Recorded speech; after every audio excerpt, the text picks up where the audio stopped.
Do not leave this podcast without going to the link in the show notes or description and clicking on the link to learn our centralization process. We will show you what you're missing in your sciatica recovery.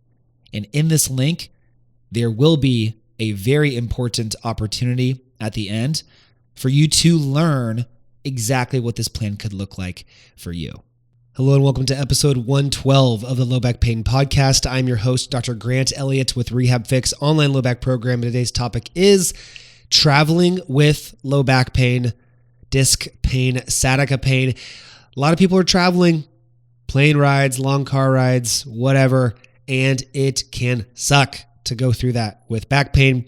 I just recently answered this question multiple times on my private clients only Facebook group, which is open only to those who are in our program, who are working with us, who are really committed to getting pain-free. But I was asked this question multiple times, so I thought I would answer it for all of you. Now, before we get any further, if you have not joined my private Facebook group yet, you need to do so. It is called RehabFix Low Back Program. And upon joining, you immediately receive our free step-by-step sciatica guide, the same one that we have used to help thousands across the world resolve their sciatica. It will literally take you through the step-by-step process to determine what exercises you need to do to fix your sciatica. It is free. Also, there are other free guides that we are posting in this group, and I post exclusive content in there that is not accessible to anybody else. There's thousands of dollars worth of information in there that you will get for free. So join the community, RehabFix Low Back Program. Click join, do it, get free access to tons of valuable material. If you're serious about your low back pain, you will do so. Now, let's get into today's topic, traveling with back pain. We have a client who had just messaged us. They were going on an 8-hour plane ride. They felt a little bit nervous for it, and they wanted to know what to do. So I'm going to go through basically what I explained to them. I'm going to have to verbalize a lot of it, obviously, because I'm on a podcast.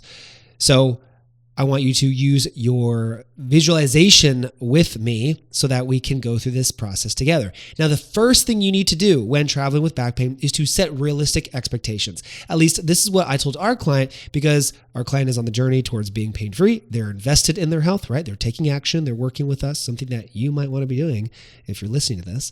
But for them, my first piece of advice was to set expectations. They've been doing good in the program. They're reducing their pain. That's awesome.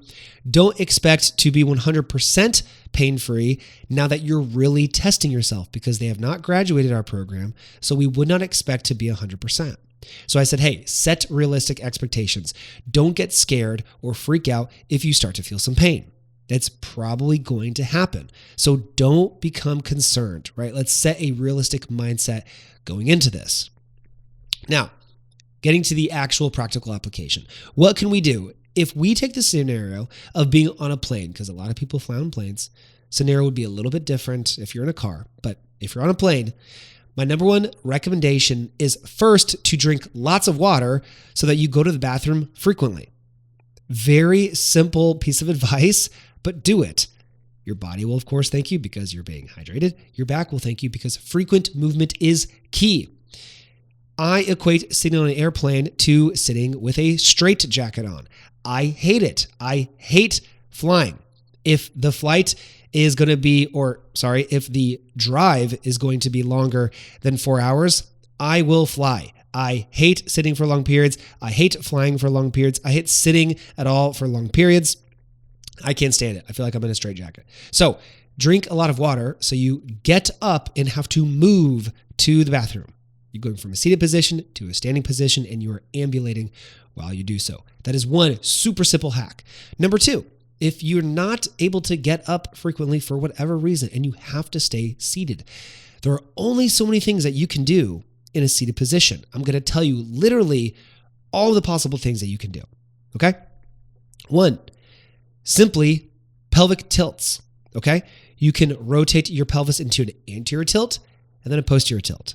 Anterior tilt, posterior tilt, back and forth. About every 30 minutes to an hour, you can set an alarm on your phone to do a session of this. Tilt anteriorly, tilt posteriorly. Do that 10 times each way. Then laterally tilt. You can hip hike up one side, you can hip hike up the other side. You can kind of rock it back and forth like you're shaking your hips side to side. Okay, that'll also induce movement. Additionally, we can do our classic seated piriformis stretch where you sit nice and tall, you cross one leg over the other, you hinge forward into it. That is certainly not a solution for sciatica or back pain by any means, even though you see it posted all over the internet, but it is a simple stretch that you can do for your hips to get some movement in your hips. So cross one leg over the other, hinge forward, do this 10 times each side. You can also, if the person in front of you, if there is no person in front of you, if the seat is empty, you can actually lean into the seat in front of you and perform a thoracic mobilization. I'm going to hold the mic as I slowly turn to demonstrate this. Okay? Imagine you're sitting in your chair, you lean forward, you put your arms almost like across your forehead, leaning on the chair in front of you, and then you're just simply going to push your mid-back forward or push your chest forward or your belly forward into the chair in front of you, slowly extending back and forth. That is something that you can do. And lastly, undo your seatbelt and perform some hip thrusts. Literally push your hips up into the air to engage your glutes and to stretch your hip flexors. Perform like 10 reps of a hip thrust in your chair. Who cares what people see? Who cares what people think? You are doing what it takes to be pain-free. That is what matters the most. So it might look a little bit silly if you're sitting there kind of humping the air, but guess what? I do it and I don't care because I'm going to feel way better than anybody else on that flight once I get off of it. I know that. Taking care of my body. So those are all the different things you can do while you're sitting. Also, if you have a water bottle, bring a water bottle, right? Water bottle to drink lots of water. Grab a water bottle. Alternate that bottle behind your lower back in and out every 20 minutes. Use it as a lumbar support for 20 minutes, then take it away and flex for 20 minutes. Put it in for 20 minutes, take it out for 20 minutes. That's going to be a key motion for you as well. Now, that's pretty much everything you can do in a seated position. We can do a lot if we get out of our chair, right? Every time you get up to go to the bathroom, you're standing up. What can you do while you're standing? Guess what? You can get into a split squat hip flexor stretch. Get into a split squat. You could do some split squats. Do 10 each side. Stretch that hip flexor. Do 10 each side. Do air squats. Do 10. Super simple. While you move, do that in the bathroom if you want. Bathroom's a little bit tight. You could do it in the walkway. No one's going to care. No one's going to judge you. They're going to look at you stretching. They're going to be jealous that they're not. They're going to be too embarrassed to do it because they're going to overthink it for whatever reason. They're going to feel like crap when they get off the plane and you're not. Okay? You're winning.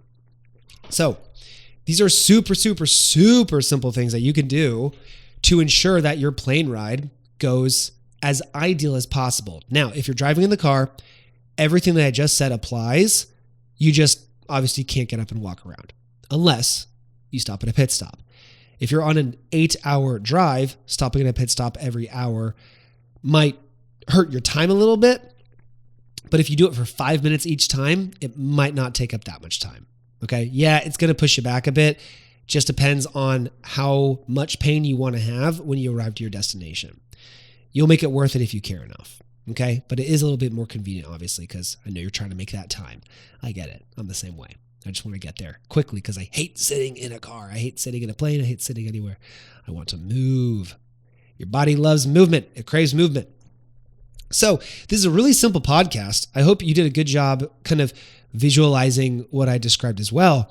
But these are some really simple tactics that you can take, whether you have just regular low back pain, disc pain, sciatica pain, whatever. All of it applies for some really effective ways to make you more comfortable during the flight, more comfortable during the drive, and more comfortable once you get to your destination. And remember, these things compound. So let's say you're like, man, you know what? My back isn't actually too bad. I'm doing okay. So I'm just not going to do any of these things on the flight. Like I said, I don't have any back pain. I do all of the things that I just told you. I do all of them every time I fly, every time I drive, because I want to maintain my body. So if you think about things compounding, like rust compounding, let's say whenever you don't use something, it gathers a little bit more rust. If you're flying frequently, you're like, hey, you know what? I'm exercising. I'm doing pretty good. Like, I don't have that much pain. I don't want to look silly on this flight, or I don't want to pay attention to these things. I don't want to set any alarms on my phone. I don't want to drink a lot of water and go to the bathroom frequently. I don't want to do this stuff. You might regret it once you've had 5, 10, 20 flights or drives, and then all of a sudden you're significantly lacking in the extent that you should be working on your body, and then your back goes out again. And then you're in pain. You're like, oh my gosh. And you're blaming it on your psoas, and you're blaming it on your hip flexors, and you're blaming it on your uneven hips, which are all completely false. And then you're lost and stuck in the motions and back in the cycle of things. You don't want that to happen. So be proactive about your back health. Be proactive about your spine health. Take everything I just said, whether you have pain or don't, and do it. Do it. Your spine health is number one. It is the number one disability in the world. It is the number one thing that can influence your life, and it should be your number one focus. Do these things to improve your spine health. Okay? Additionally, if you want other methods and tactics for what to do, of course, follow me on Instagram. We post helpful videos every day.